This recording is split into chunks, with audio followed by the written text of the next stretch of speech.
Olá, eu sou Marcos Carvalho Lopes e esse é o podcast de Filosofia Pop.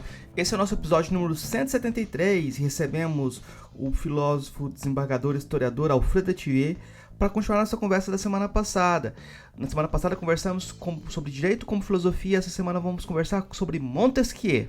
Filosofia Pop é um podcast que aborda a filosofia como parte da cultura. A cada 15 dias, sempre às segundas-feiras, a gente vai estar aqui para continuar essa conversa com você. Intercalando com nossos episódios normais, de quando em quando vamos apresentar episódios de entrevistas temáticas especiais. Você também pode nos encontrar no site filosofiapop.com.br, em nossas páginas no Facebook, Instagram, Twitter e canal no YouTube. Além disso, nosso e-mail de contato é contato@filosofiapop.com.br. Se você gosta do nosso conteúdo e puder ajudar a gente a cobrir os custos de produção, melhorar equipamentos, comprar livros, participe da nossa campanha de financiamento coletivo no Catarse, com a contribuição mínima de R$5 mensais. O endereço é catarse.me/filosofia_pop. Se você gosta, mas não pode contribuir financeiramente, ajude divulgando o projeto, indicando para mais pessoas, comentando. Somos um projeto independente, o que significa que precisamos dessa força das pessoas que gostam do nosso trabalho. Vamos então para a nossa conversa com Alfredo Thier sobre Montesquieu.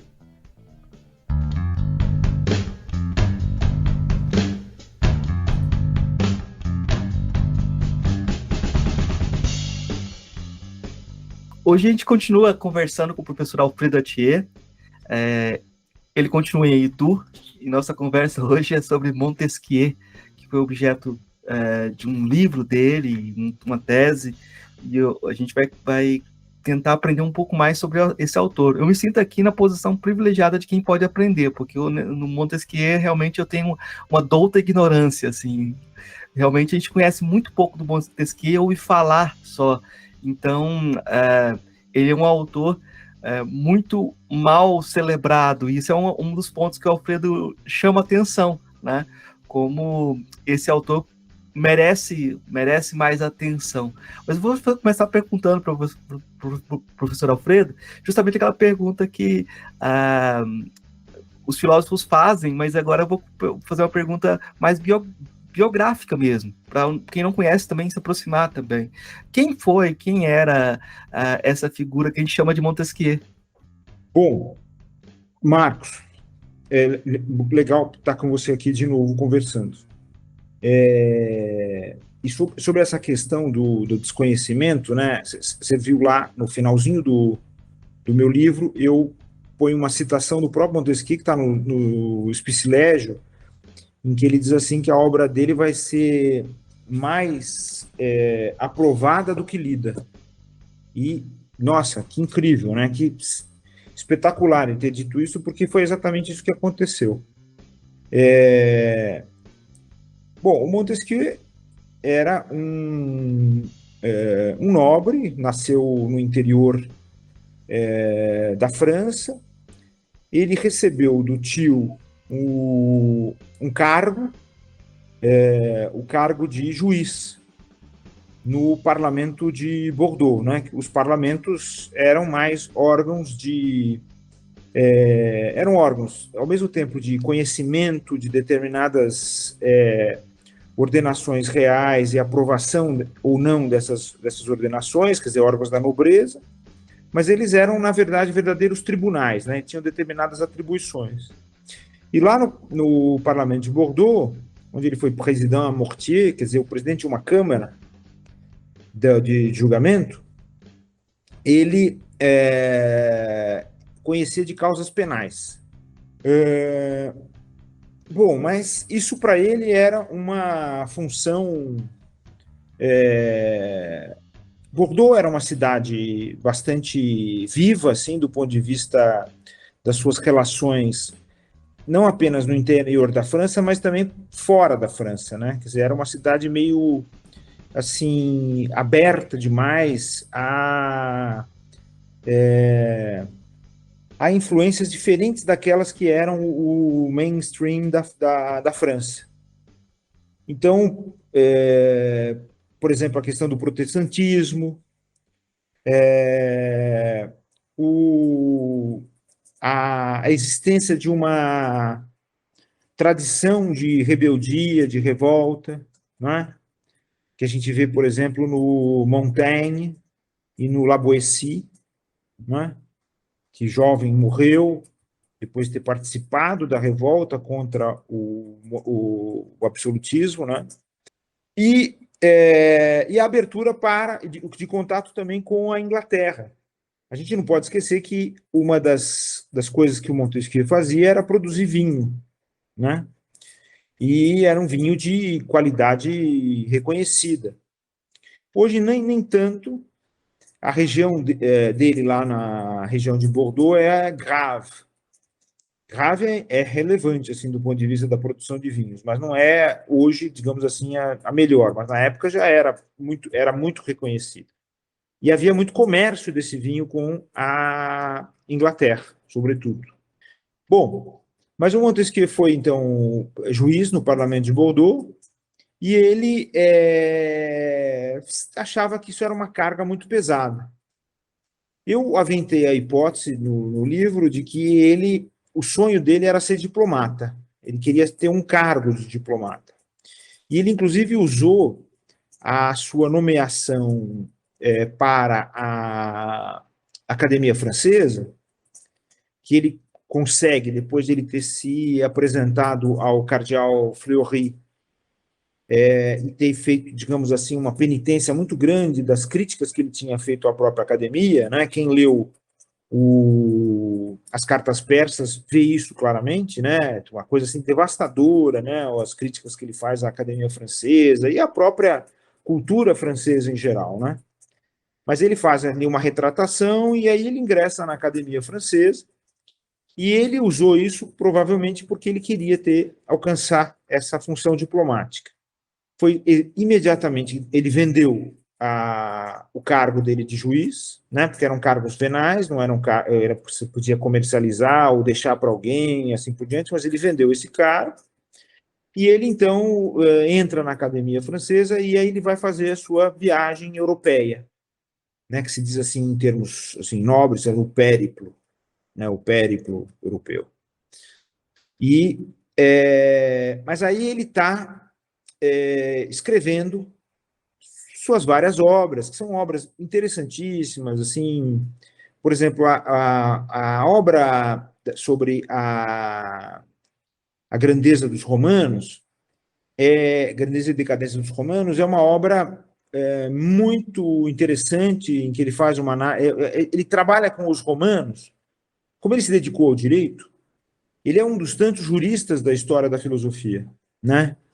E tem muitos juristas da história da filosofia. Hobbes era um jurista, Bacon era jurista, né? E Montaigne era jurista, e o Montesquieu ele vai se pôr exatamente nessa tradição. Eu acho que é isso mais ou menos que eu procuro demonstrar, que ele está ali, digamos assim, na ponta dessa tradição que começa em Bacon e Montaigne, que seria, segundo a minha opinião, essa minha interpretação, segundo aquilo que eu escrevi, né, inclusive, seria uma terceira opção com relação àquilo. Você viu, por exemplo, que eu gosto muito do número 3, né? Nesse trabalho, sobretudo, eu trabalho muito com as tríades, né? Então, seria uma terceira corrente, porque as pessoas só veem a modernidade na filosofia como ela sendo uma opção entre dois caminhos, né? Então, você tem o caminho do empirismo ou o caminho do racionalismo. Então, empirismo, Bacon, e aí no direito as pessoas simplificam isso, claro. Então, de Bacon você tem o quê? Você tem o direito da common law, que tem a ver mais com empirismo. Isso é um preconceito. Aliás, eu escrevo isso no livro também. Assim como, então, e Descartes é o racionalismo. E o racionalismo deu o quê? Deu o direito continental, a civil law, né? A prevalência da lei, etc. Né? Mas só vem tanto no direito quanto na filosofia, mas sobretudo na filosofia, esses dois lados, empirismo e racionalismo. E eles se esquecem que existe pelo menos uma terceira vertente. Pelo menos assim eu vejo. E essa vertente, no meu entender, é a vertente que o Montaigne e o próprio Bacon inauguraram, E inauguraram essa vertente, o Marcos, a partir da perspectiva estética, com repercussão política, se é que não é a mesma coisa, ou jurídica. Né? Lembra sempre que eu falo, na outra vez que a gente conversou, eu falo, o que se eu falo político, eu estou falando jurídico. O objeto e a reflexão é a mesma, é justiça. Mas, e eles inauguram essa terceira vertente, digamos assim, por meio dos ensaios, ou desse estilo. Né? E o Montesquieu está na ponta disso aí, porque esse método do ensaio ele vai ser digerido no século XVII, depois, né, pelos moralistas, tanto na Inglaterra quanto na França.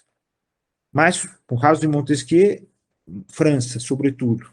E quem são esses moralistas? São os camaradas que vão trabalhar o gênero breve, né?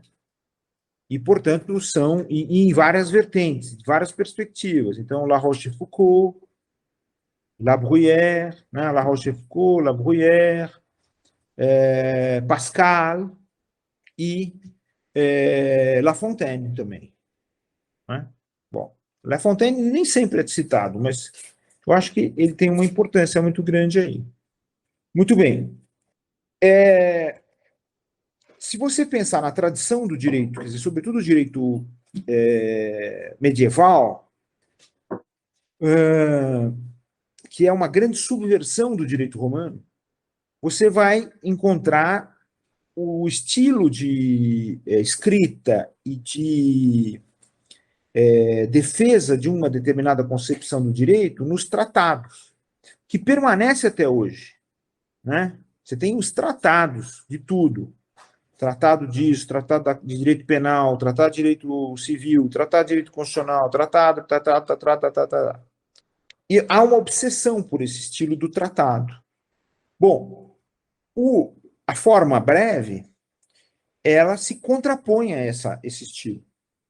E ela é, de certa forma, isso que é muito importante, uma revivescência do estilo romano, de fazer direito, de fazer política, de fazer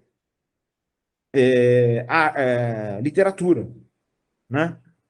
Nisso, os romanos são realmente extremamente originais. A escrita romana, a língua latina, né?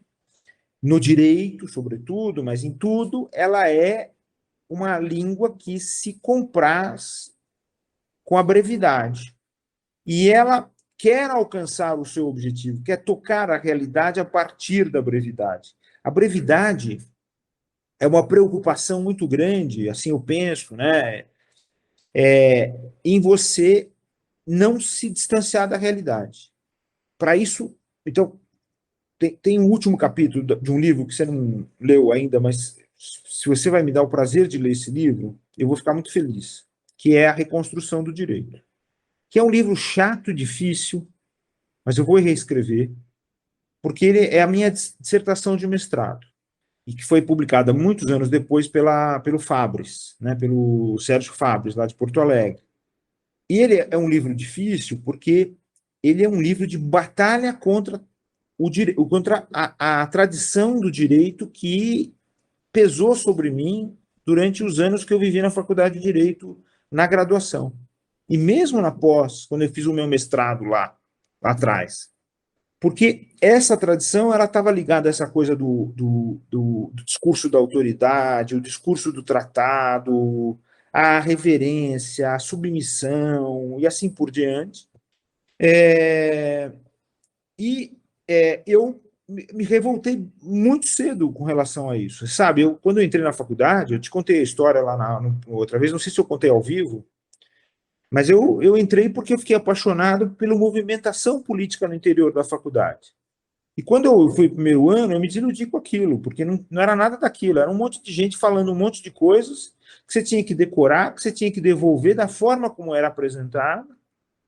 Eram os remanescentes da ditadura civil-militar que não foram afastados depois que terminou a ditadura. Porque A história da anistia, ela foi uma anistia não só jurídica e totalmente inconstitucional e ilegal do ponto de vista internacional, mas foi também uma anistia cultural. As pessoas perdoaram aquelas pessoas que eram, na verdade, doentes, o Marcos. Eram pessoas que tinham uma doença gravíssima, que se comprazia em torturar os outros, em querer impor as coisas, e tinha que devolver aquilo. Eu me lembro de uma professora minha de história, que eu gosto muito, faz anos que não vejo, foi a Isabel Marçom. Ela falou assim: nossa, Atiê, você escreve muito bem, nossa, a sua argumentação retórica é extraordinária.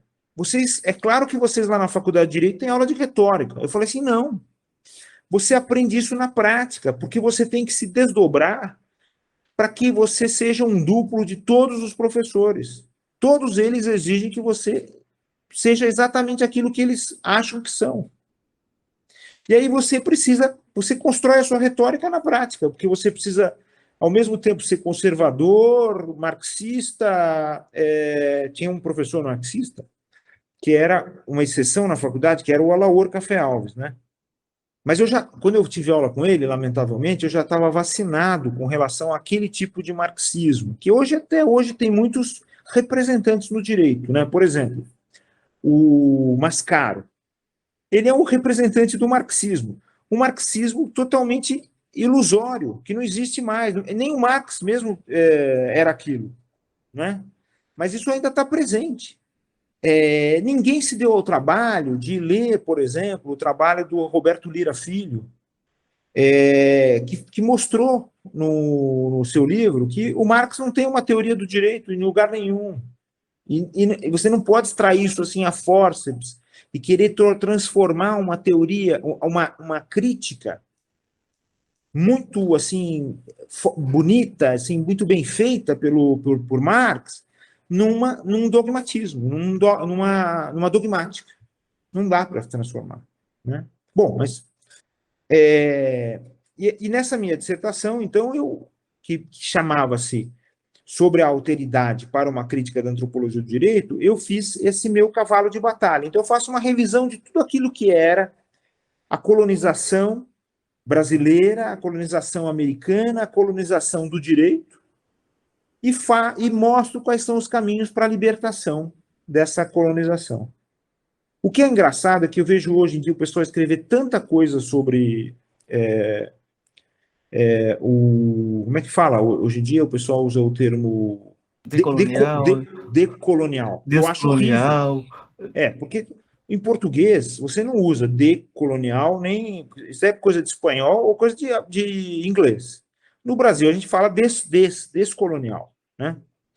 Hoje eu vejo tanta gente, mas eu não vejo, raramente eu vejo alguém citar o meu trabalho, que foi super pioneiro nisso, em todos os aspectos, e foi um trabalho difícil para mim, entendeu? Porque eu sofri todos os tipos de preconceito, de pressão, enquanto eu realizava aquilo. Você não imagina a banca minha de mestrado, como é que foi uma coisa difícil, dolorosa, penosa e assim por diante. Defender aquilo diante daquele todo mundo que chegou lá e falou assim, porque eu dava aula na faculdade, lá na USP, lá na São Francisco, e eu criticava todo mundo nas minhas aulas. Marcos, as minhas aulas eram às sextas-feiras à noite. A sala onde eu dava aula ficava lotada de gente, tinha gente pulando assim do lado de fora da janela, era no terceiro andar da faculdade, tinha gente que podia até cair no pátio, mas ficava lotado de gente, porque eles queriam ouvir aquilo.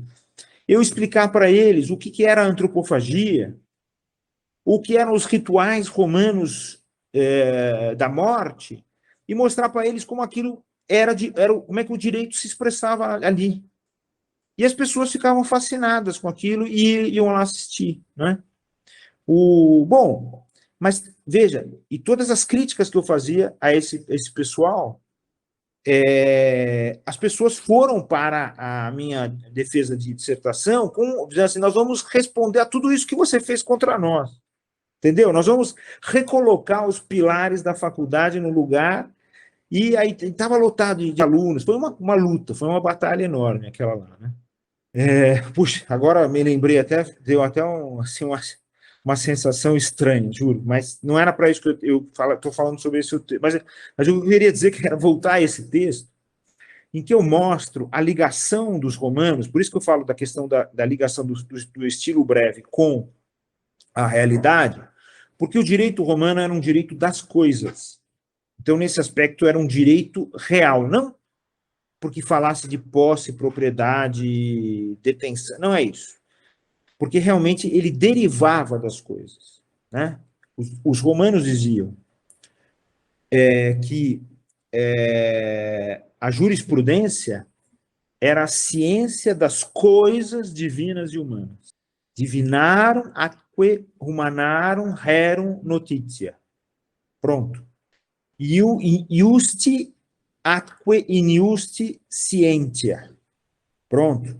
Então, a jurisprudência, que hoje, ainda na Europa, e nos Estados Unidos e na Inglaterra, se usa como sinônimo de filosofia do direito, interessante, não como nós aqui, que usamos só como conjunto das decisões judiciais, era a ciência das coisas divinas e humanas, a notícia do justo e do injusto. E, portanto, essa tradição do ensaio das formas breves, desse ponto de vista da filosofia política e da filosofia do direito, como eu falei para você no nosso encontro passado, que é o terceiro caminho em relação a essa disputa entre epistemologia e ontologia, né? Filosofia política e filosofia do direito, está vinculada a essa ideia do estilo, quer dizer, está vinculada desde sempre a uma concepção estética da existência. E essa concepção estética e essa concepção da filosofia política do direito é, na verdade, a expressão dessa ligação com a realidade, contra a ligação com a identidade ou com a personalidade. Porque pessoa, para os romanos como para os gregos, era a máscara por onde soava a voz no teatro. Para os indígenas, nossos, originários, nós, é a mesma coisa. Porque você não participa da vida social sem colocar a sua máscara. Não é? E você não ingressa na sociedade política sem ser marcado antes de ingressar na sociedade política, né? Por meio dos rituais de iniciação. E era essa a concepção. Os indígenas que foram narrados em prosa e verso pelos viajantes, cronistas, etc., que eu estudo nesse antigo livro aí foi publicado como Reconstrução do Direito, eles tinham a dimensão própria muito parecida com a dos romanos também. Bom, mas esse estilo... Bom, agora vamos voltar para o Montesquieu. O Montesquieu estuda os romanos desde que ele estava no ginásio. Ele tinha uns textos que ele escrevia sobre os romanos o tempo inteiro. Esse texto sobre a grandeza e decadência dos romanos não é decadência do Gibbon, né? Como é que chama? Esqueci, a grandeza dos romanos, é o livro mais famoso. Esse livro era tido durante o século XIX como um livro de história. E no final dos cursos de bacharelado na França, os melhores alunos recebiam como prêmio o livro do Montesquieu. Considerações sobre a grandeza dos romanos. Considerações sobre a grandeza dos romanos. O que é engraçadíssimo, porque o texto, o Marcos, com todo o respeito, eu inclusive disse isso na banca quando eu fui defender minha tese, não lá de mestrado, mas do doutorado, que o texto é muito engraçado. Você não consegue parar de rir lendo o texto do Montesquieu. Porque ele constantemente, como já havia feito no outro texto, ele dizia assim, os romanos diziam um monte de coisas em que você não pode acreditar. E, evidentemente, eles também não acreditavam. Eles estavam dizendo aquilo porque eles sabiam que não era verdade. E, de fato, é isso. E o texto é muito engraçado por causa disso. É muito irônico.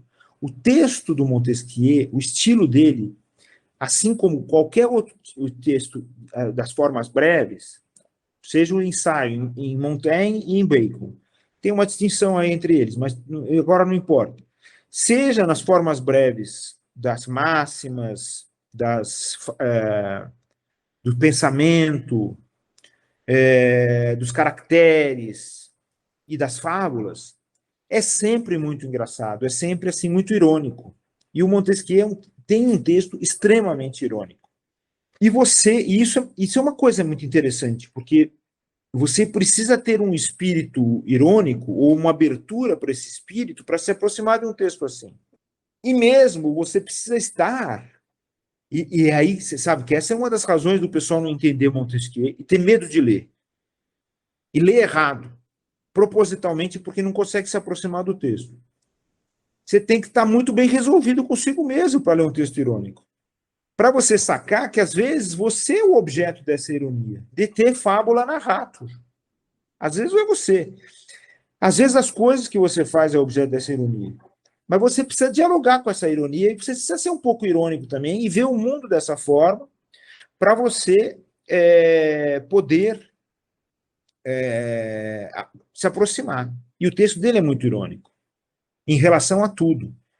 E é interessante que nessa leitura errônea que foi feita depois, no período pós-revolucionário do Montesquieu, que gerou as constituições americana e Constituição francesa, e gerou todo o constitucionalismo, esse grande equívoco que eu chamo de constitucionalismo, é um equívoco absoluto.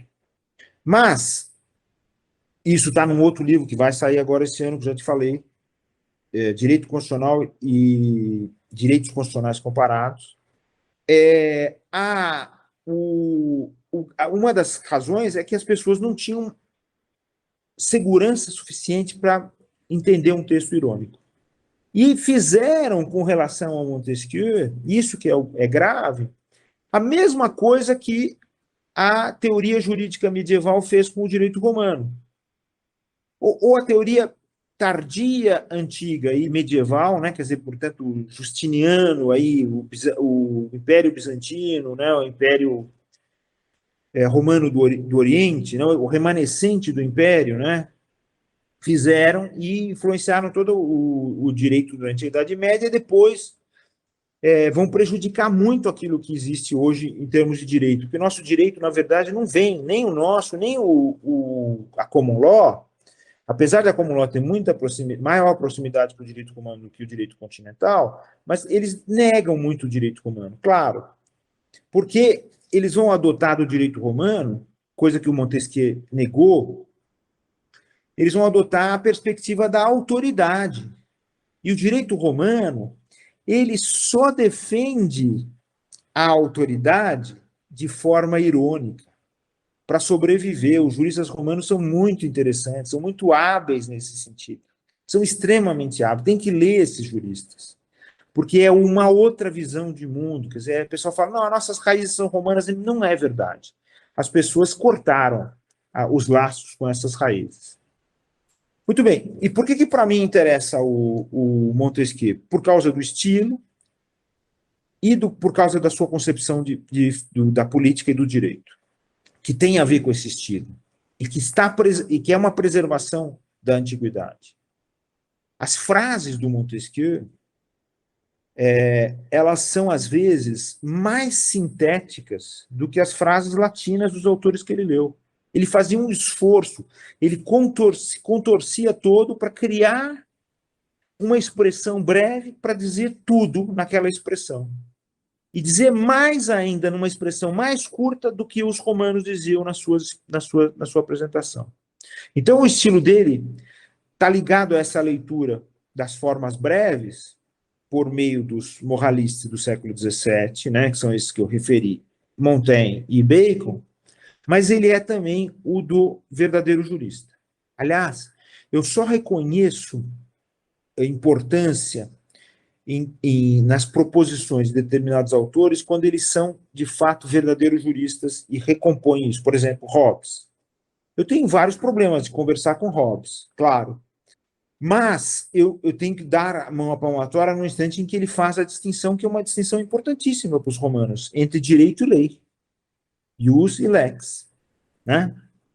E o Hobbes ainda preserva isso, é interessante. E ele, nesse aspecto, é um grande crítico da tradição do direito medieval. E é por isso que ele subverte essa tradição ao criar a ideia de um covenant, de um pacto, né, que a gente viu na conversa passada, que, na verdade, é um pacto que não se faz com uma autoridade pré-existente, mas com uma autoridade que vai ser constituída. Isso é uma grande subversão. Mas é claro que é uma subversão contida, porque ele precisa dessa autoridade. Coisa que no Montesquieu não vai acontecer. Esse camarada, que era um juiz, acostumado com causas penais, ele, na verdade, é um grande crítico do direito do seu tempo. E ele vai fazer uma proposta política coerente com o seu estilo. E qual é a maior coerência que pode haver? É ele não reconhecer a autoridade. Não existe autoridade dentro da obra do Montesquieu. Se você lê, daí porque eu fiz a comparação no próprio texto que você leu, né, do Montesquieu, do livro, eu fiz a comparação entre a construção do Espírito das Leis, essa obra que todo mundo cita, mas não lê, com a colagem.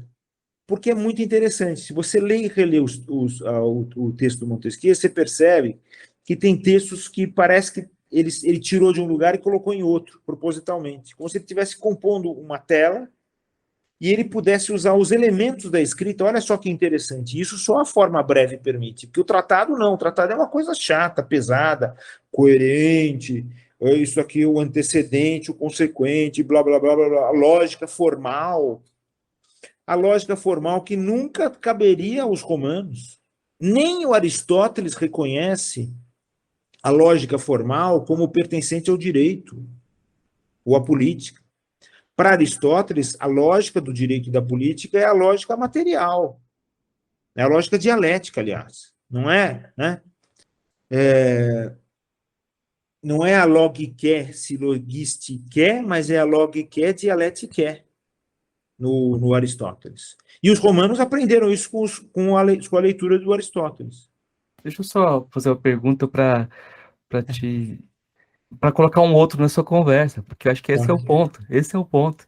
É justamente aí que eu acho que é interessante todo o percurso que você nos contou, porque quem pega esse primeiro livro da Reconstrução do Direito, que saiu agora, com esse outro título, que tem toda essa trajetória, percebe, lógico, o jogo da escrita moderna, modernista paulista, vamos colocar assim, tem um jeito de escrever que está ali presente, e é uma resistência já, e deve ter sido muito difícil já escrever um trabalho acadêmico com essa linguagem, então ali tem uma resistência, e você procura, de certa forma, alguém que fez isso também, né? É uma identificação, mas a questão do outro aparece no Montesquieu, ele sendo outro também. E aí eu acho que eu posso te perguntar, Montesquieu é iluminista? Montesquieu, se você joga esse jogo com os romanos, né, você percebe que há um passo em que ele está mais próximo do Maquiavel,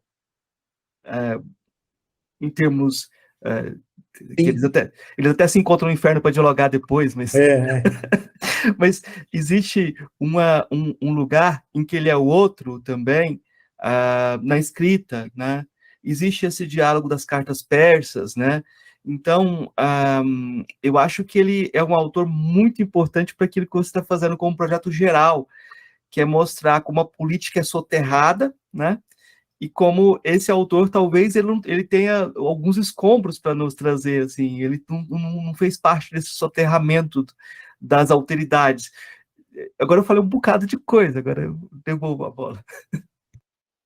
Não, o Marcos, eu até agradeço, porque, para mim, por exemplo, o modernismo, nossa, é um movimento extremamente importante, sobretudo nas rupturas com as regras da escrita, né? E isso foi deixado de lado. O direito não entendeu nada do modernismo e não quer saber do modernismo, tem ódio dessa coisa. Eles continuam parnasianos. O direito continua, o direito brasileiro é parnasiano. Mas deixando de lado essa crítica agora, mas veja, para mim, o modernismo é extremamente importante até isso, e ele me ajuda muito a escrever. né? As minhas leituras dos modernistas me ajudam muito a escrever. E o que é interessante, veja só que coisa fabulosa, é que o modernismo, na forma de escrever, tem muito a ver com o chamado realismo. Tudo são rótulos, como o iluminismo também é um rótulo. Mas com Machado de Assis. Puxa, como é que você vai entender? Dá um exemplo tolo, vai, mas, por exemplo, como é que você vai entender, por exemplo, os textos do Oswald de Andrade, sem entender que o Machado de Assis também estava brigando com os estilos do seu tempo, né? E por que o Machado de Assis estava brigando com os estilos do seu tempo? Poxa, mas é óbvio. Por causa da sua própria condição, né? Ele não estava querendo pontificar de nenhuma forma. As pessoas, veja, assim como fizeram com Montesquieu, também transformaram o Machado de Assis num grande dogmata da literatura. Mas não era isso que ele estava querendo fazer, ele estava quebrando essas estruturas. Não é? Por isso é prazeroso, pelo menos para nós, Marcos, ler isso. Né? Não sei para os mais jovenzinhos se ainda remanesce esse prazer. Mas é prazeroso, porque é irônico também, né? Desmonta, como o estilo do modernismo também é.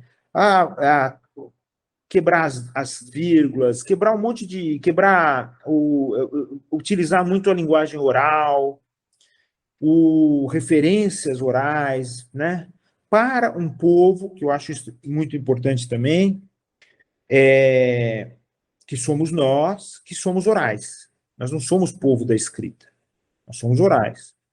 Por isso, a lei, para nós, é opressão, é imposição. A lei escrita brasileira, ela é escrita por uma minoria para proteger os interesses dessa minoria. E ela é feita contra a maioria para prejudicar os interesses dessa maioria. Simples. E isso é uma questão, assim como a verdade, eu digo lá no texto do Montesquieu, é uma questão de estilo, isso também é uma questão de estilo. Né? E por isso a gente tem que procurar os estilos que nos libertem, ou que sejam a libertação no próprio exercício desses estilos. Eu acho isso importante. E a gente tem que fazer isso. Montesquieu é um iluminista? Pô, mas Montesquieu não está criando nenhum sistema universal, ele não tem adesão nenhuma a essa ideia de universalidade, unidade, ele tem aversão a isso. Todo o seu trabalho é um trabalho de dispersão. O próprio projeto político jurídico do Montesquieu é um projeto de dispersão. O que ele quer, na verdade? Ele quer que a comunicação ela flua no interior da sociedade e nunca pare de fluir. Ela está sempre circulando, sempre andando daqui para lá, desse para aquele, e assim por diante, como numa assembleia democrática, certo? Como na Ágora, e ele cria a ideia de que você tem que identificar por antecipação onde é que o poder vai se concentrar e destruir essa capacidade de concentração. Então, onde você começa a perceber que essa comunicação, digamos assim, que está fluindo, ela vai formar um nó, ele tem que ir lá e dizer assim, não, temos que destruir esse nó por antecipação para que a comunicação nunca pare em alguém.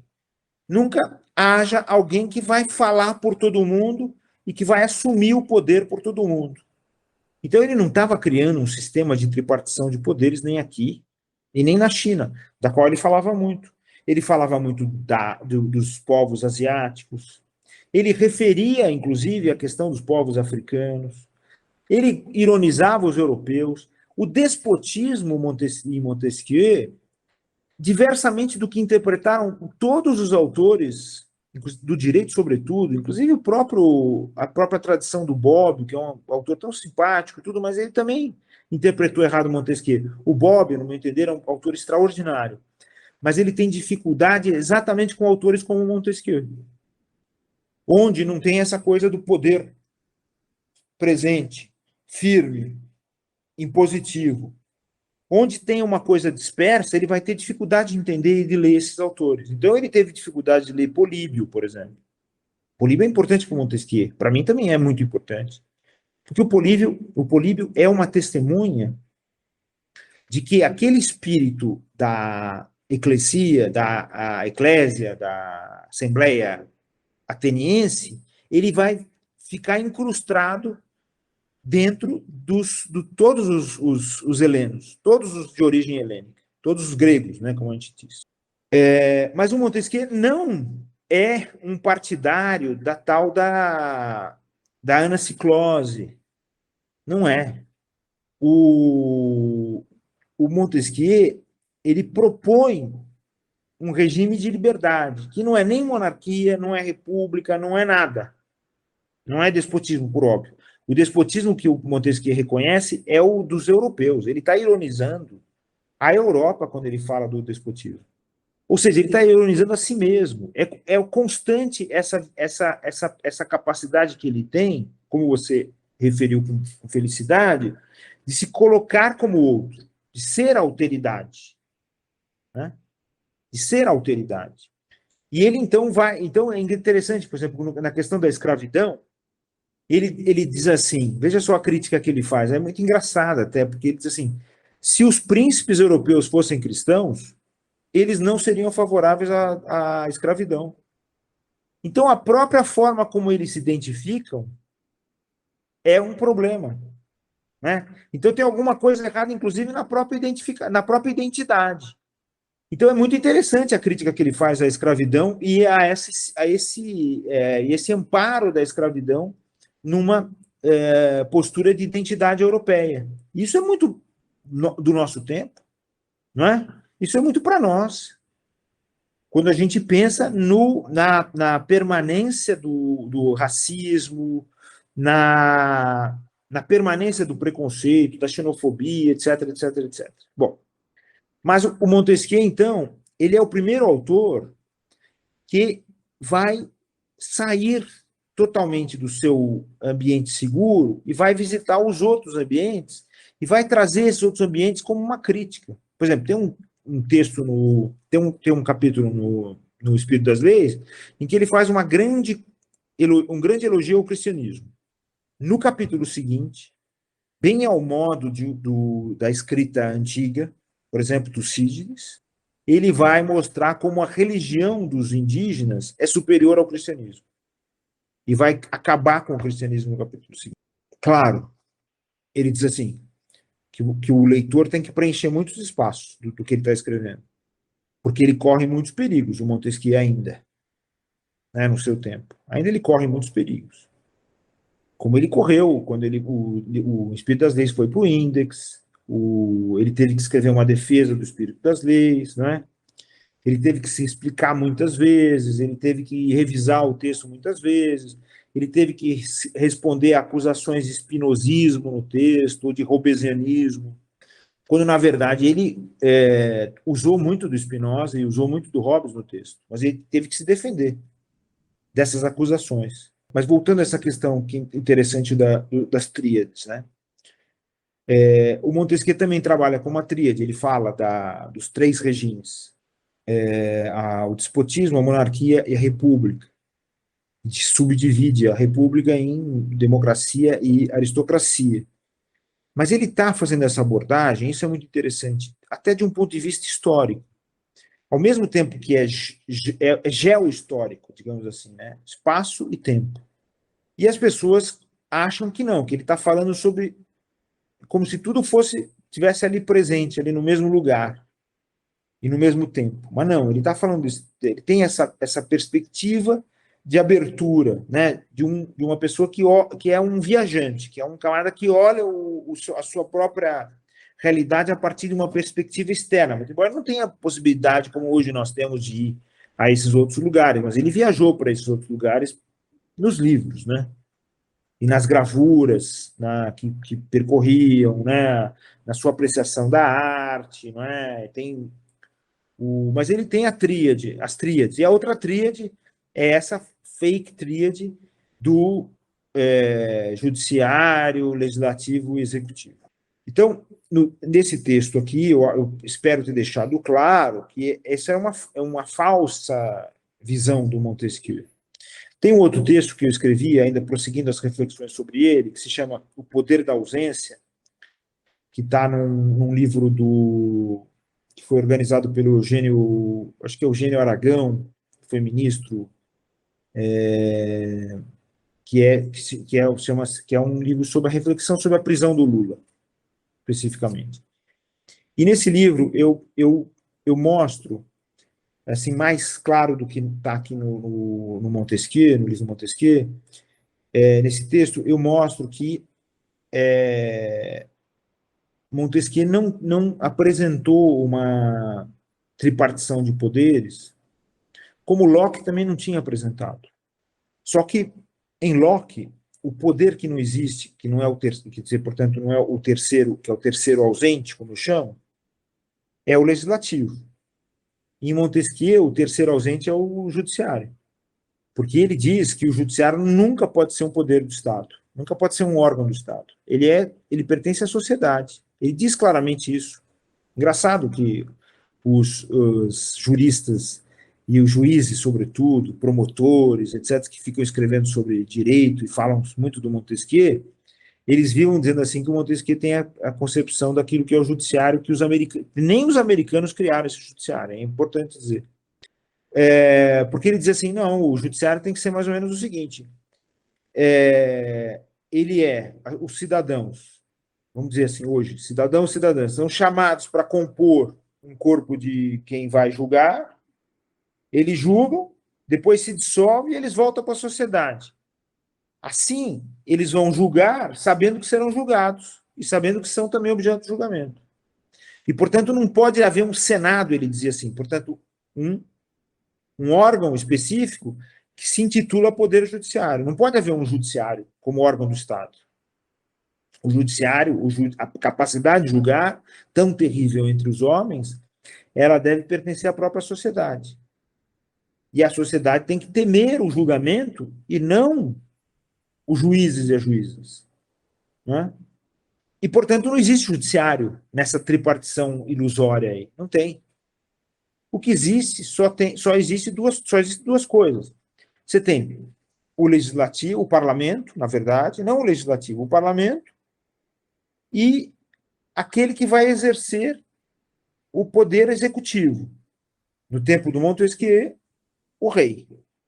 Os americanos inventaram o presidente, que é, na verdade, o presidente americano, o Marcos, é aquele que a gente chama, né, impropriamente, de imperador romano. A monarquia, Marcos, é medieval. O presidencialismo é romano. É o Império Romano. Não o regime republicano, mas é o Império. É a subversão da República. O presidencialismo é antirrepublicano. Por isso que as pessoas, quando veem o Montesquieu, acham que ele tem uma certa simpatia pela monarquia, o que é parcialmente verdadeiro, porque ele não quer a subversão disso que hoje a gente chama de republicanismo. Portanto, ele é um republicano mais, assim, nesse aspecto. Né? Só que o regime dele não é nem república, nem monarquia, nem despotismo, é um quarto regime. Tem um quarto regime que eu também falo, seria um quinto, portanto, porque é o regime do comércio. Ele também lida com isso, ele mostra como o comércio é um regime também político. Mas você sabe que eu, contra o Montesquieu e contra todos os outros, eu chamo isso de regimes antipolíticos. Né? Eu acho que é importante, antijurídicos e antipolíticos. Bom, mas essas tríades não existem nele, né? E essa tríade não existe no Montesquieu. Essas tríades não existem no Montesquieu. Só que foram elas que foram gravadas por esse tal do constitucionalismo. O constitucionalismo, no meu entender, é a negação da Constituição. É a negação do modo de ser de uma sociedade plural. O constitucionalismo é uma dogmatização da Constituição, que é uma coisa muito mais livre do que essas amarras que são estabelecidas no interior do constitucionalismo. Quer dizer, o constitucionalismo, na verdade, é uma forma de criação de uma nova concentração de poder. Contra aquilo que o Montesquieu dizia, porque não podia haver concentração nele. Só que as pessoas continuam insistindo nisso, né? Inclusive, por exemplo, a teoria do direito, ela se tornou cada vez mais dogmática. A filosofia do direito é dogmática.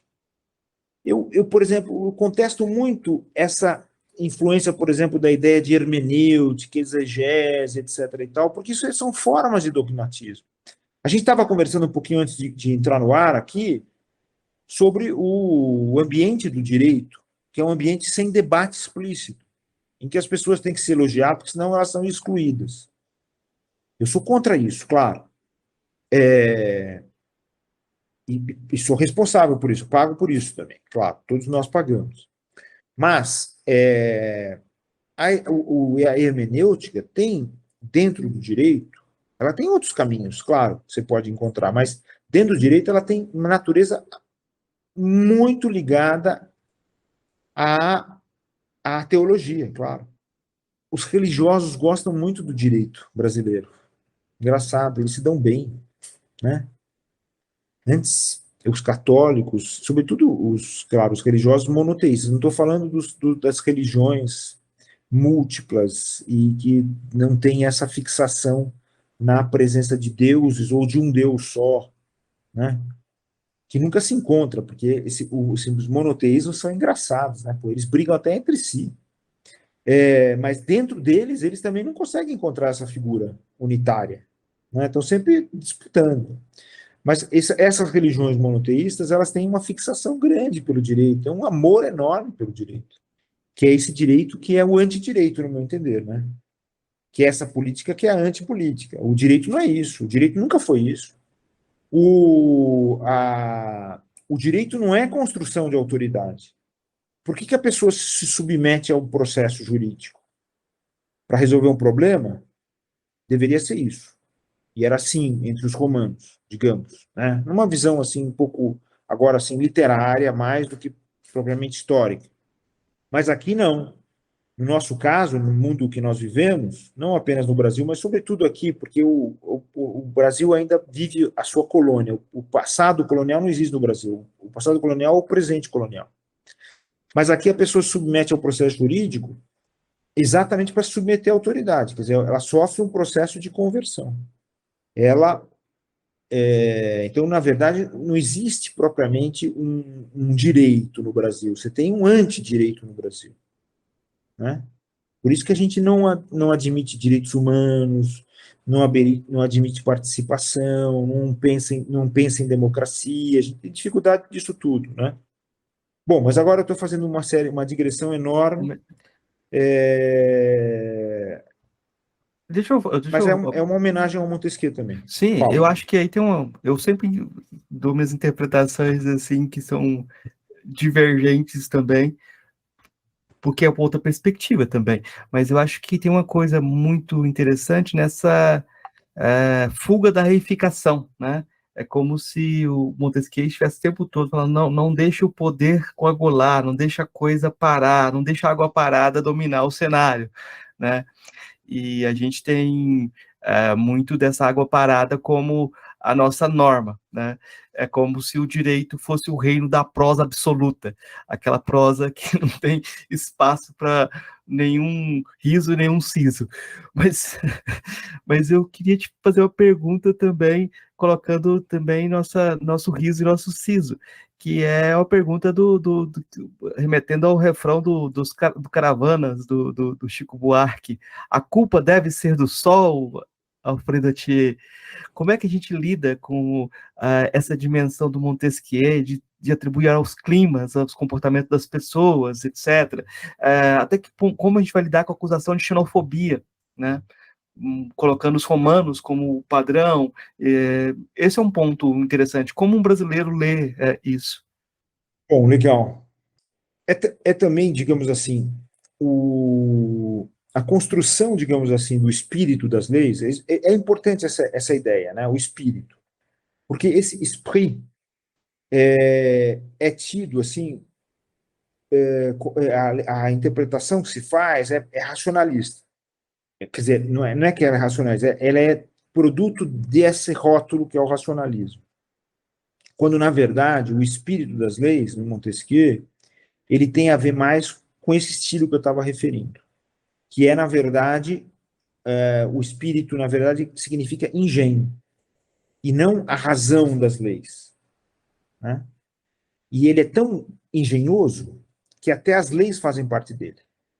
Quer dizer, as leis, que são objeto do engenho, são também parte do engenho.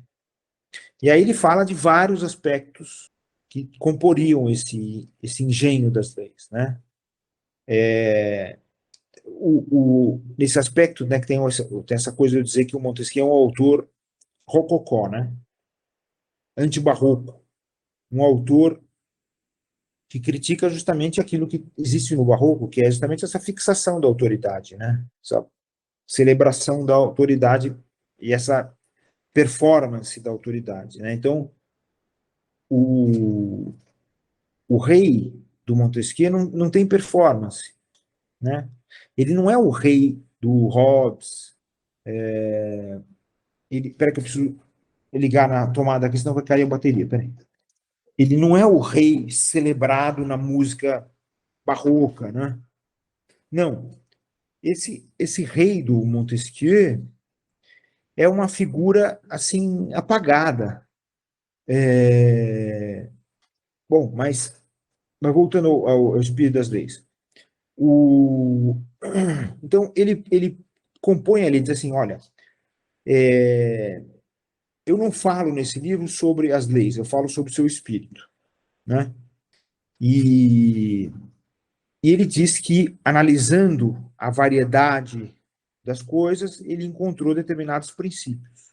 Só que, ao mesmo tempo, ele diz o seguinte, que seguindo uma Malebranche, aparentemente seguindo uma Malebranche, ele diz, não, todos os seres têm suas leis. A divindade tem suas leis. E todos os seres seguem as suas leis, menos o ser humano. O ser humano não segue as suas leis. Então você veja que é uma coisa aí bastante interessante, é uma advertência, né? Porque você não pode estabelecer esses elementos do espírito das leis como sendo os elementos que realmente os elementos que as explicam, né? Por que você não pode estabelecer como os elementos explicam? Porque esse sujeito das leis não segue isso tudo. O espírito das leis é influenciado pelo clima, para usar né, ou o terroir. Ele era um produtor de vinhos, né? Então, quando o vinho sai dali, o cara fala, isso daqui é o terroir, né? Mas como tudo no comércio de vinho, naquela época, acho que talvez ele tivesse isso mais explícito do que hoje, porque hoje é uma enganação total, né? Essa coisa o vinho tal, o vinho qual, o uísque tal, não sei lá, o café tal. Hoje, essa obsessão pelos vinhos, pela identidade daquele vinho, desses bilhões de vinhos que circulam por aí, né, que ninguém, na verdade, entende. E ele era um cara que produzia, então a gente tem que lembrar o seguinte, aquele que produz alguma coisa, ou que é alguma coisa, ele pode ser ou um dogmático ou um autocrítico, né? Quando você conhece alguma coisa por dentro, em geral você não gosta. Você tem problemas sérios, né? O sujeito que, por exemplo, você fala assim, tal hospital é o melhor hospital do mundo. Só que as pessoas que estão lá dentro vão te dizer, não, esse é o pior lugar do mundo. Agora, claro, você vai, mas aí depende do seu temperamento. Você pode ser um dogmático e falar assim, não, realmente eu estou aqui nessa universidade, é a melhor universidade do mundo, daqui só entram aqui os melhores e tudo mais, blá, blá, blá, blá. Ou você pode ter um cara que é o melhor de todos, aliás, mais inteligente e mais espirituoso de todos, tem mais engenho que vai dizer, não, aqui, meu caro, é uma enganação só. E um pouco é isso. Porque não necessariamente, quer dizer, você precisa trabalhar muito esse terroir para que você tenha aquela qualidade de vinho semelhante aqui, ali, etc. E para você dizer assim, olha, é sempre igual, você precisa se dedicar só àquilo durante a vida inteira para dizer que é sempre igual. Ninguém tem essa capacidade. E nenhum sommelier vive de apenas um terroir e apenas um vinho. Os caras têm que experimentar um monte de outras coisas, têm que saber, blá, blá. Então eles não acompanham exatamente aquilo que acontece. Por que eu estou dizendo isso? Porque, na verdade, o que o Montesquieu prova é o seguinte, olha, para que isso tudo dê uma boa mistura, né, um bom produto, digamos assim, é preciso que um monte de fatores interajam aqui juntos. E, portanto, eles todos, cada um deles vai explicar de uma forma. Mas aquilo que é o resultado, na verdade, não é explicado por nenhum deles. Então, não há essa determinação, né, que, por exemplo, o Althusser viu no Montesquieu como ele via no Marx. Ele quis dizer no texto que ele escreve sobre Montesquieu, ele quer dizer que o Montesquieu é um pré-Marx. Ele só erra quando ele não é o totalmente Marx. Mas esse Marx do Althusser não é o Marx também, né? É a visão dele. E, portanto, esse Montesquieu, que é um dogmático, um camarada que impõe identidades, que eu digo, esse está errado. Ele é o resultado dessa leitura equivocada desses juristas de hoje, que não leem nada, mas que impõe a ele um invólucro, um rótulo, digamos assim, põe naquela garrafa, põe aquele rótulo, e vai ser sempre aquilo lá que eles estão dizendo. Não vai sair nunca daquilo, né? Montesquieu ou a separação de poderes. Quando não tem nada a ver, não tem nada a ver. Isso daí foi uma coisa que os americanos fizeram na sua Constituição, quando, e eu sempre digo isso, quando o espírito revolucionário já tinha acabado. E aí aqueles camaradas, como está no livro do o Seven Pillars of Wisdom, né, como é que é o nome dele? O Lawrence.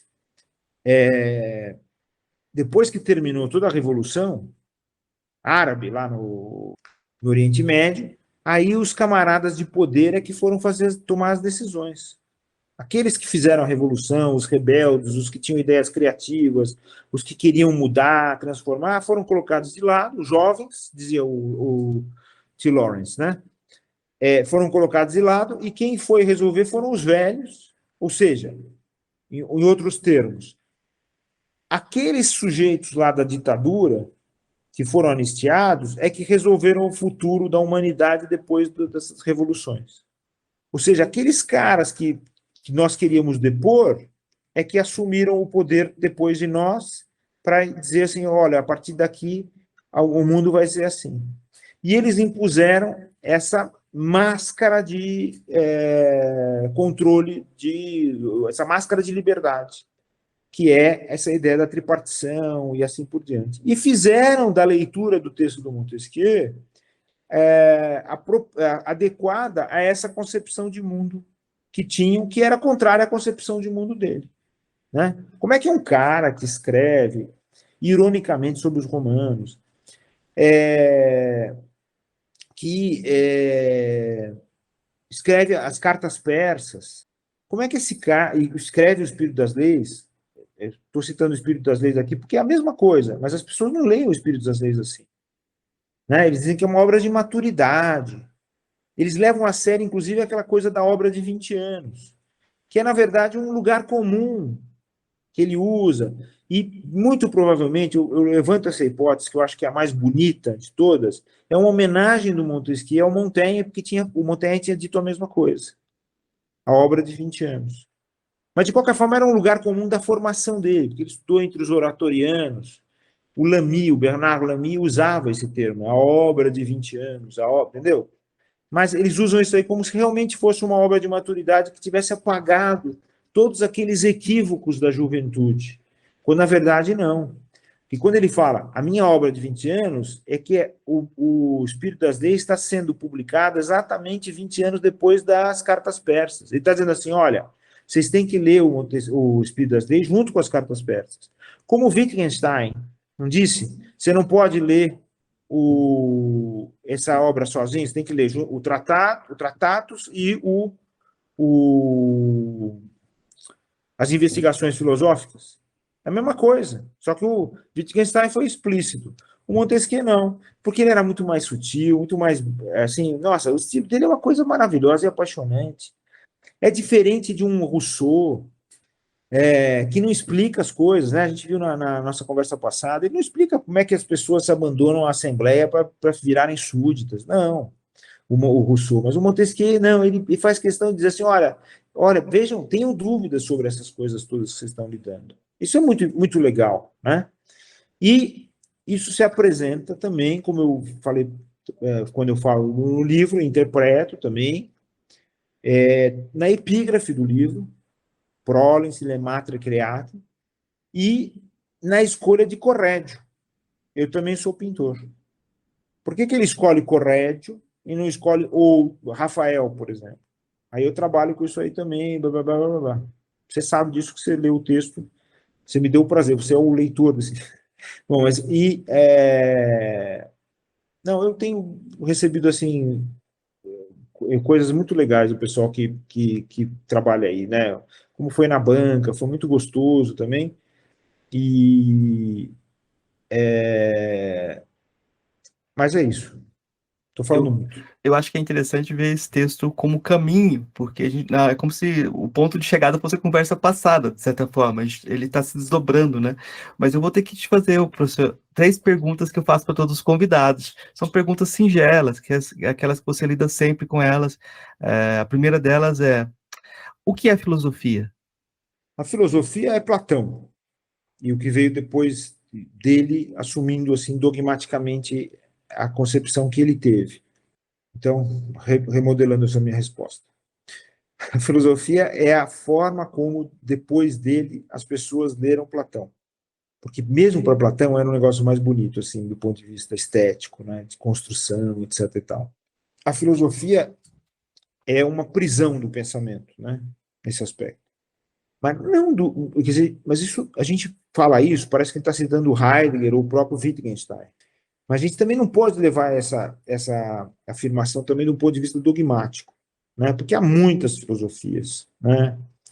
Há muitos percursos na filosofia, porque há muitos estilos na filosofia. Eu tenho minha preferência, você tem, nós temos muita coisa em comum, mas a gente tem, cada um tem a sua preferência com relação a esses estilos e que isso gera um resultado do que seria a filosofia, né? O, o direito viveu muito, vive até hoje do kantismo, né, do Kant. Isso é uma escolha de estilo e uma escolha política também, que no meu entender, é muito contrária à liberdade, à própria democracia e assim por diante. Mas muita gente diz o contrário, diz assim, não, em Kant é que a gente encontra essas coisas. Eu não sei, talvez. Tem esse talvez sempre, eu acho que é muito importante a gente preservar esse talvez. É muito importante a gente ter autocrítica ou ter uma curiosidade constante, né, para deixar aberto o caminho do aprendizado, porque assim você pode, inclusive, dizer, olha, o que eu disse lá atrás não era assim, ou pode ser diferente, assim por diante, né? Ou seja, você precisa, eu acho que um caminho filosófico que eu acho desejável, que seria desejável, seria o caminho da alteridade. Ou seja, você alterar-se constantemente, né? E alterar a sua visão de mundo e no diálogo, acho que é importante essa coisa da, da retórica, né? Eu estou lendo muito agora esses textos, eu estou sempre lendo esses textos antigos, porque eu tenho uma adoração por eles, assim como tenho pelos indígenas aqui, estou aprendendo muito sobre o pensamento africano, inclusive com as suas propostas. Eu tenho muita assim, eu tenho tenho impregnada essa ideia da alteridade, né? De você não se fixar e não fixar um conceito também. Mas tem um lado da filosofia que é muito perverso, que é aquele que a gente falou na encontro passado, que é esse de se fixar nesse debate entre epistemologia e ontologia ou metafísica. E eu acho que tem que ter um terceiro espaço, que é esse da filosofia política, filosofia jurídica, que é também o espaço da estética, num certo sentido, mas eu não tenho nome para ele, mas agora eu vou dar um nome provisório, eu vou dar um nome de justiça. Tá ótimo. Eu me veio um insight aqui quando você estava falando. Eu vou comentar aqui, fazer uma anotação em voz alta, que é como, de certa forma, kantianizaram Montesquieu, porque atribuíram a ele a concepção de raça que quem inventou foi Kant. E aí leem ele numa fixação, e o físico era Kant, ele não era físico. o Kant nunca quem nunca saiu da sociedade foi o Kant. Então, Pois é, eu acho que exatamente. tem uma coisa interessante nesse paralelismo, assim. Era uma figura muito chata. Quer dizer, E- dizem que os alunos do Kant gostavam dele. Tudo bem, fazer o quê? Mas veja bem, um cara que as pessoas acertavam o relógio pelo horário que ele passava na rua, meu, esse cara era um não, cara chato. não, Só mas podia dar nesse direito que nós temos hoje, não, né? eu ia dar um exemplo curioso, assim, que o Kant, em 1550, ele faz uma história da natureza universal, uma história da natureza, e aí ele faz um texto sobre os ETs, né? Ele descreve os ETs de cada planeta, como eles deveriam ser, a quantidade de massa, etc, etc. E essa pressuposição que existe racionalidades diferentes também ali, né? Então, e ele dá um grau de ironia, mas não o suficiente para invalidar, porque ele acha que ele está fazendo a coisa de acordo com princípios, né? E esse é o problema. Esse é o problema, porque isso vai repercutir depois nas divisões raciais em termos de clima também, né? Tá lá na década de 50, mas você vai ver depois ele dividindo as sociedades e as humanidades, e quando ele fala até uma raça de demônios, eu não sei se ele estava incluindo toda a humanidade, não, porque Não, e aí eu. e ele, o Marcos, o Kant, ele defende que a Europa seja a regente do mundo. É isso, Coisa é que o isso. Montesquieu não faz, pelo contrário. Sim, sim. Pelo contrário, ele critica altamente as concepções europeias.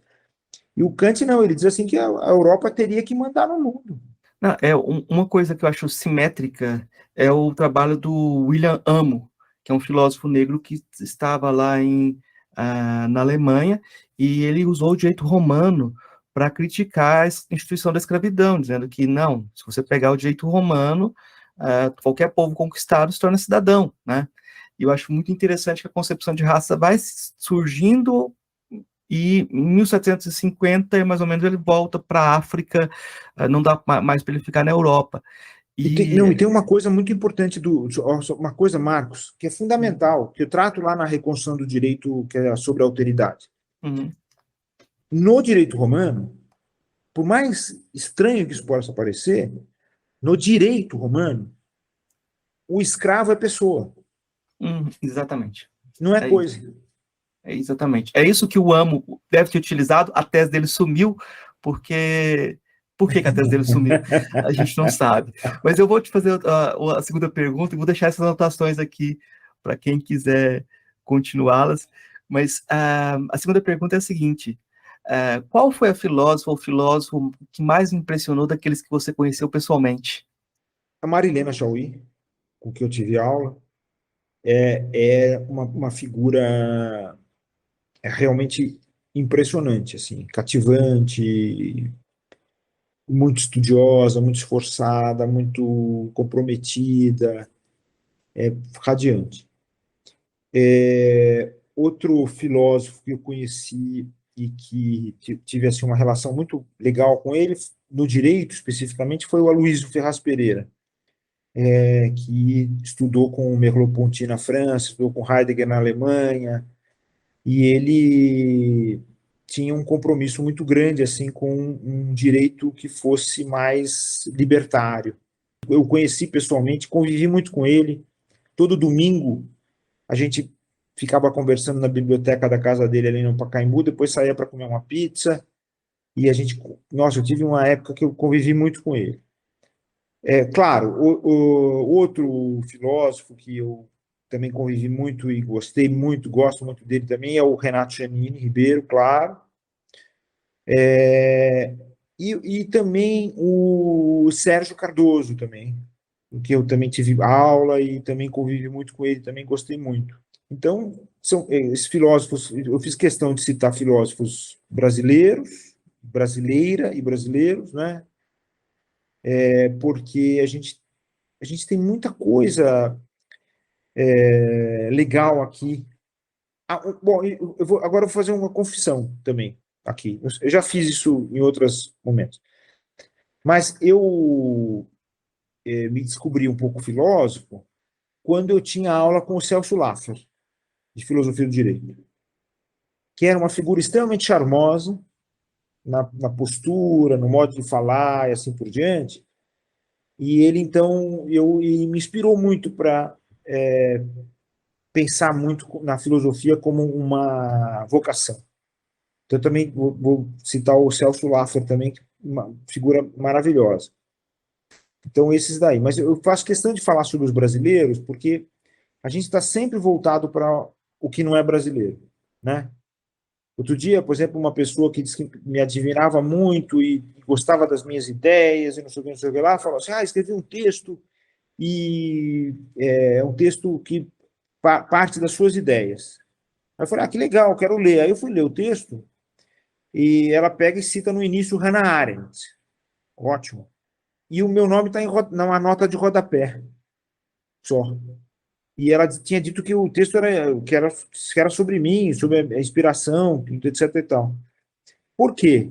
Porque provavelmente na cabeça das pessoas não fica bem você citar o autor brasileiro, e sobretudo se estiver vivo, no texto. Você tem que citar com uma notinha de rodapé. Você tem que pôr uma nota de rodapé, sabe assim, aquela tipo de obrigação de. Como é que chama aquele negócio lá que eu sempre esqueço? As normas técnicas, ABNT?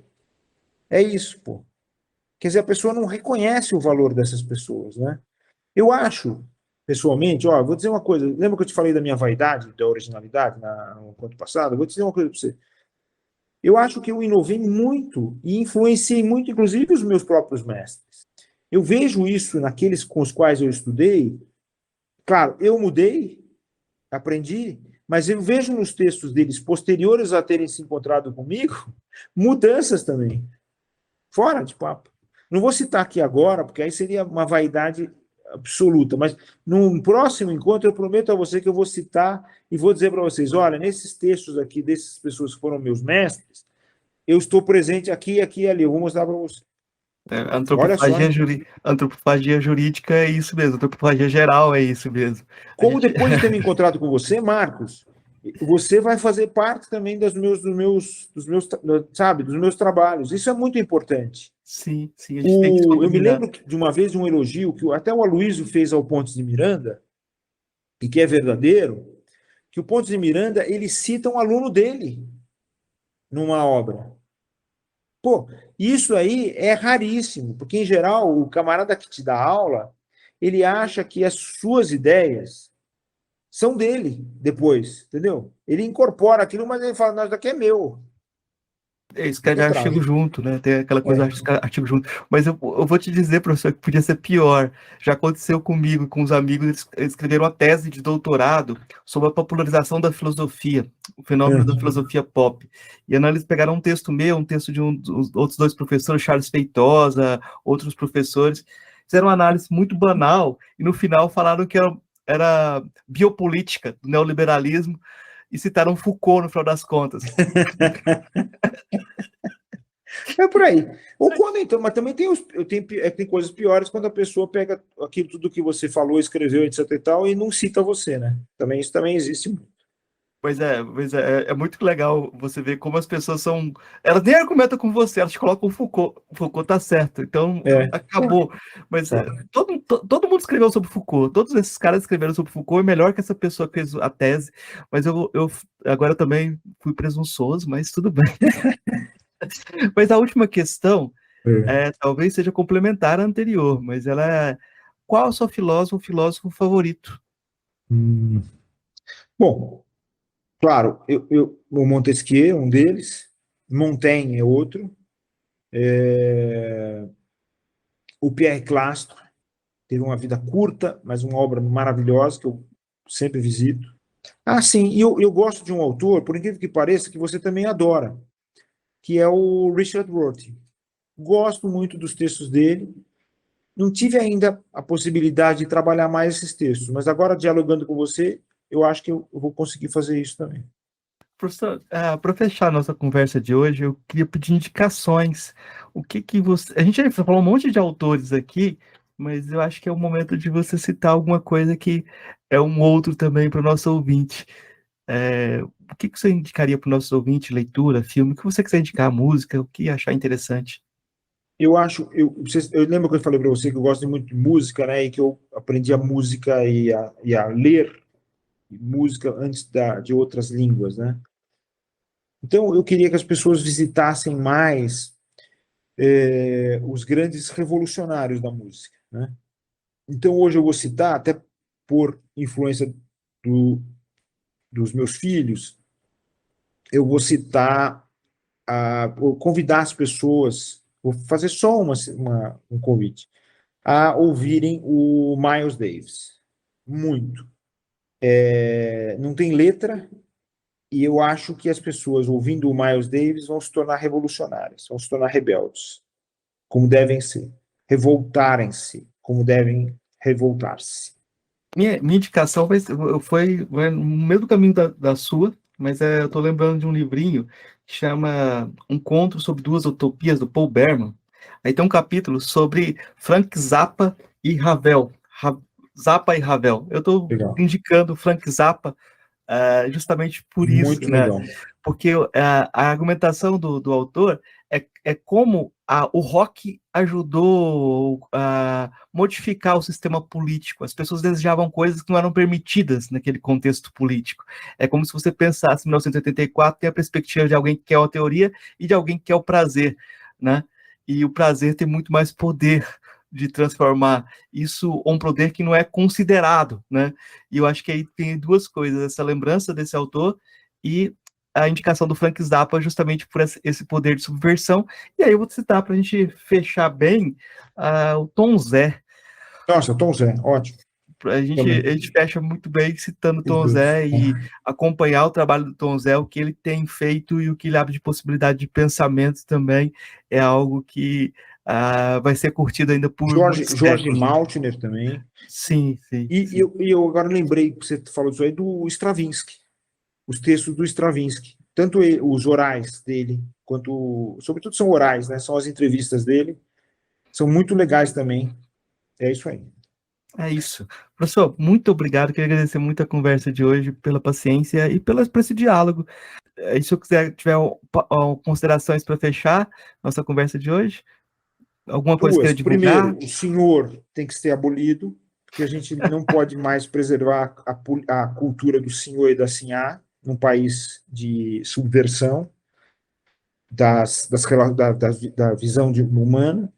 A gente tem tanto a subversão do senhor e do dominus, né, do senhor e da senhora, como também tem o do você, que parece muito amistoso, mas não é, porque é o vossa mercê, é se pôr como submisso. O nosso você não tem nada informal. Então a gente tem que usar o tu. Que dificuldade. Mas um tu autêntico, né? E o tu de iguais.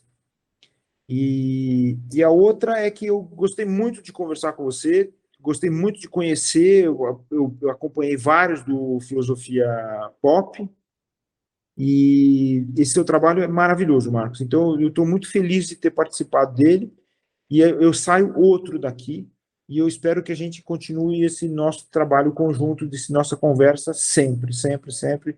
Me deixou muito feliz, sabe? Além de tudo, me deixa feliz, eu me sinto bem de ter participado e estar com você, tá? Muito obrigado, professor. Não tinha como terminar melhor essa conversa de hoje. Eu tô falando essa conversa de hoje porque a gente vai continuar conversando, então.